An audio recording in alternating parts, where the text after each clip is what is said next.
Ilatag niyo ang lola niyo dito. Sino pa ang may lola dyan? Ang galing ni lola. Nakakatuwa naman si lola.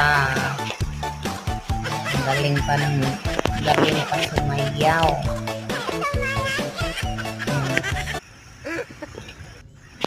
So, ngayon guys, maswerte ang mga asawa kapag ganyan ang asawang lalaki naglalaban ng underwear.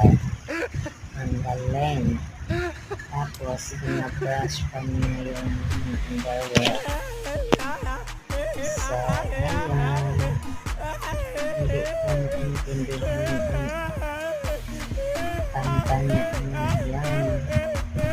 Basta ganyan na lang. Naku na, ang ingay kuya.